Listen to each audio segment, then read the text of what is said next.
can get other things right. Multimorbidity is common in dementia, and it's a complex phenomenon. Let's say something about depression as a comorbidity. Depression is common in dementia. 20% of people at any one stage have dementia, with dementia have depression. Causes high distress, low quality of life, problems for carers as well as the person with dementia. It's a bad thing to have.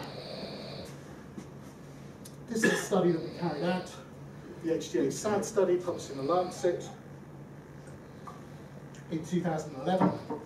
And what this shows is that what works for people without dementia, these drugs, so sertraline and mirtazapine, were compared with placebo. Sertraline and mirtazapine are two great drugs to treat depression. They treat depression well in people of all ages.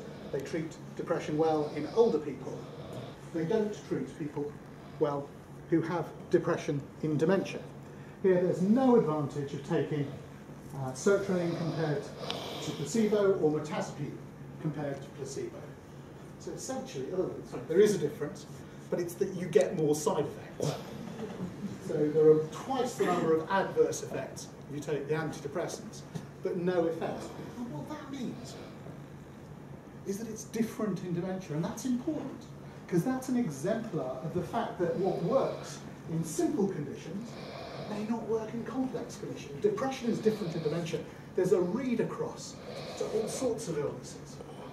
So what's the use of antidepressants? They're different in dementia. You've seen that the side effects, the adverse effects, the mortality is different in dementia with antipsychotics compared to people who do not have dementia. We've seen that the effects are different for people with depression and dementia, and that the antidepressants don't work anything like as well.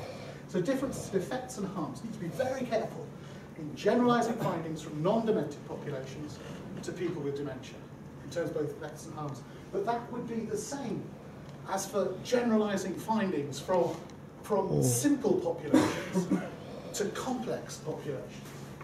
Multimorbidity is all about complexity. Different rules apply. This is my one equation here. This is the one thing that you can perhaps take away with you, because this is about all illness. This is about the real illness that's in our general hospitals. We don't have people with a single funny thing going on with them anymore. So you've got somebody with condition A and condition B and condition C, and you're interested in what the treatment for that individual is. It's very unlikely to be a straight treatment A, treatment B, plus treatment C, but the services that we've generated over the past 20 years have kind of become increasingly specialised.